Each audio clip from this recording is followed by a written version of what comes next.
जय हिंद साथियों। भ्रष्टाचार मुक्त भारत अभियान में आप सभी का स्वागत है।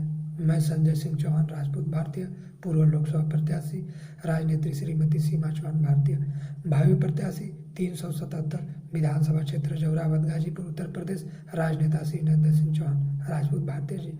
आज बात करने से पहले मैं अपने पिताजी की पुण्यतिथि पर भावभीनी श्रद्धांजलि अर्पित करता हूं और उनके विचारों को आज आप सबके सामने प्रस्तुत करने की कोशिश करूंगा कि मेरे पिताजी के सपने क्या थे।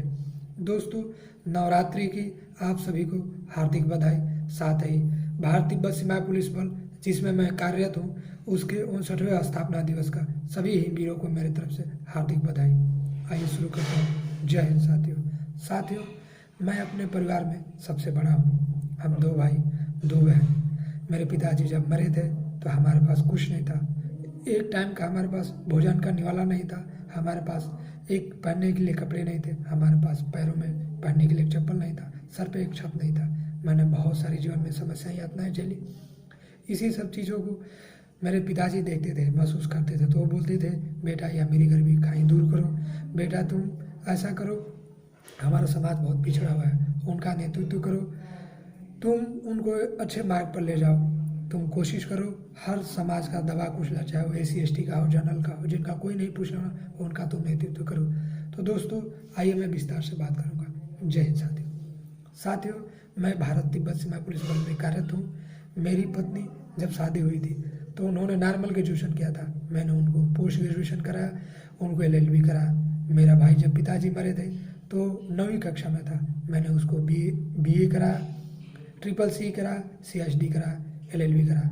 जब मेरी बहनें 4-5 साल की थी उनको मैं BSc करा रहा, BSc कंप्यूटर करा, और दोनों ही मंडल लेवल की कबड्डी की मेरी बहनें खिलाड़ी हैं। साथ ही साथ मैं अपनी माताजी की देखरेख समय से किया।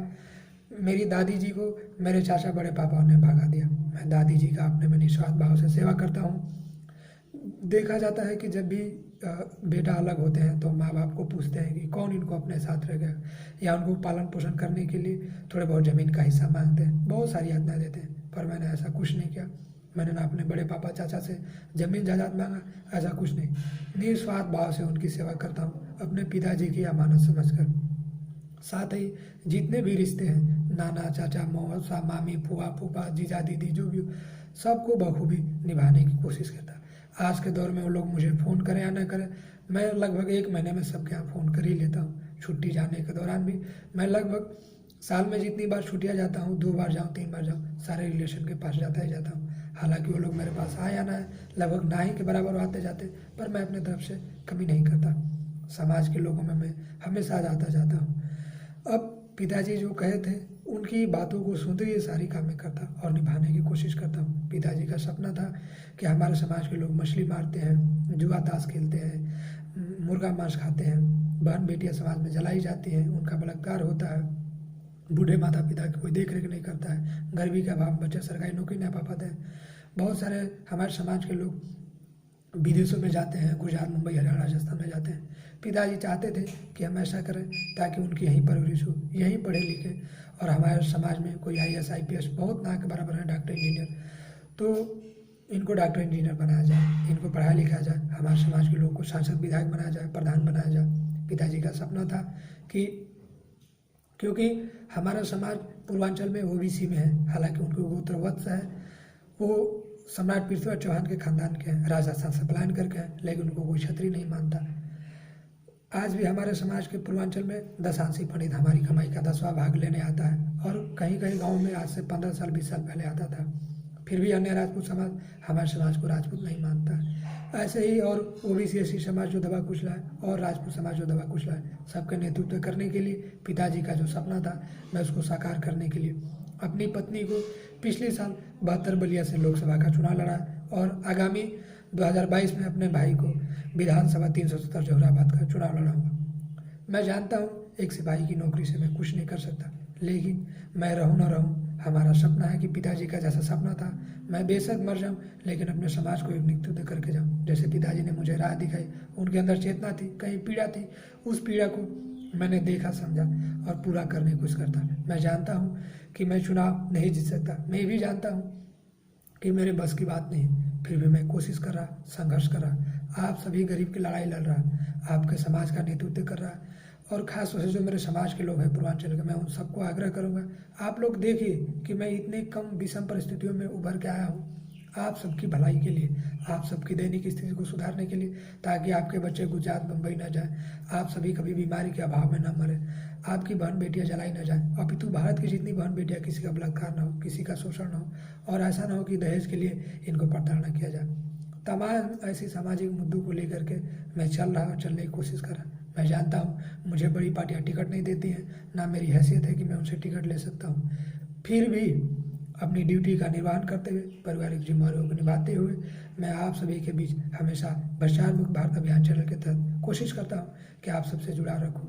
फेसबुक, ट्विटर, इंस्टाग्राम से मैं हमेशा लगा रहता हूँ कि समाज में एक नई चेतना दूँ, क्योंकि मेरे दादाजी ने एक पेड़ लगाया था, वो पेड़ का छाया हम ले रहे हैं।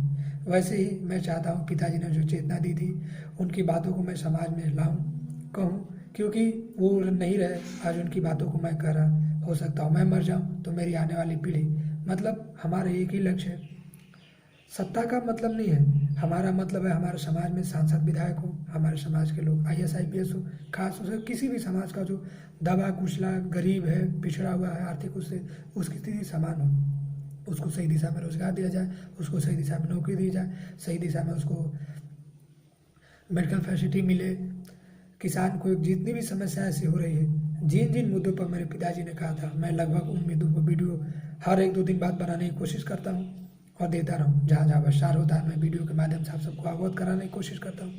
आइए, ये सब मेरे पिताजी का सपना नहीं था, आप सबका भी सपना है। आइए मेरे साथ मिलकर इस मिशन को आगे बढ़ाइए। और ज़्यादा से ज़्यादा मैं चौहान समाज को चाहूँगा।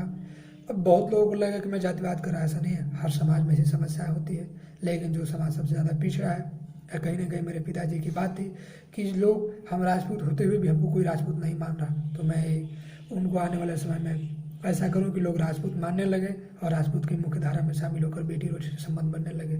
एक तो यह पीड़ा है क्योंकि हमारे पास तमाम सबूत हैं, तमाम कागजी किताबें हैं, इसके बावजूद भी लोग यह समाज नहीं अपनाते हैं। तो यह हमारी कोशिश है कि अपने समाज का नेतृत्व करें। और पिताजी की बातें जितनी भी कही थी, अन्य पुण्यतिथि पर उनको याद करते हुए मैं प्रतिवर्ष मुंडन कराता हूँ, ताकि मैं उनके कहे हुए वचनों को भूलूं नहीं। यह मुंडन इसीलिए कराता हूँ कि ऐसा नहीं कि मैं अंधभक्ति में सनातन धर्म का हूँ, या बहुत लोग कहेंगे अन्य धर्म वाले कि ये मूर्खता है मुंडन कराना, ऐसा बिल्कुल नहीं है। यह प्रण है, प्रतिज्ञा है कि जब तक मैं समाज में चेतना नहीं ला देता, जब तक मैं समाज में जागृति नहीं ला देता, तब तक मैं प्रतिवर्ष उनकी पुण्यतिथि पर मुंडन कराता रहूँगा। चाहे मैं मर जाऊं, बूढ़ा रहूं, लेकिन उनके संदेशों को यूट्यूब के माध्यम से, फेसबुक के माध्यम से, ट्विटर के माध्यम से, छुट्टी के दौरान समाज में घूम घूम कर, चाहे वो किसी भी जाति धर्म का समाज हो, उनमें चेतना जगाने की कोशिश करता हूँ और आने वाले समय में करता रहूँगा। सब में समानता लाने की, बहनों का जो अधिकार है, बहुत सारे समाज में बहन बेटियों को हीन दृष्टि से देखी जा रही है। गरीब ग्रामीण इलाकों में और भी इनकी दयनीय स्थिति है।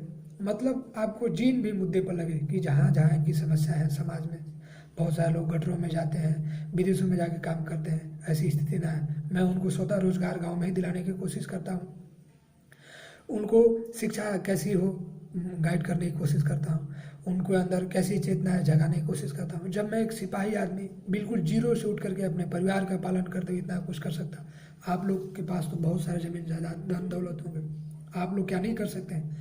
आइए मेरे साथ मिलिए, मेरे पिताजी के सपनों को साकार करिए।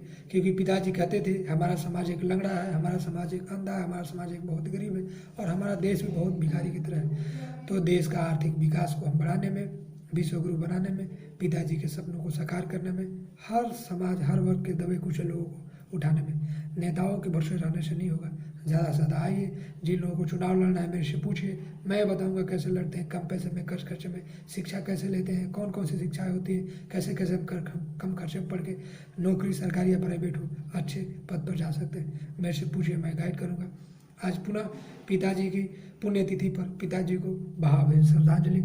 और मैं विश्वास दिलाता हूँ कि ऐसे ही समाज के प्रति अगर नहीं रहूँगा, मैं रहूँ ना रहूँ, पिताजी की यादें रहेंगी, उनका नेतृत्व मैं समाज में हमेशा करने की कोशिश करूँगा। जय हिंद, जय भारत।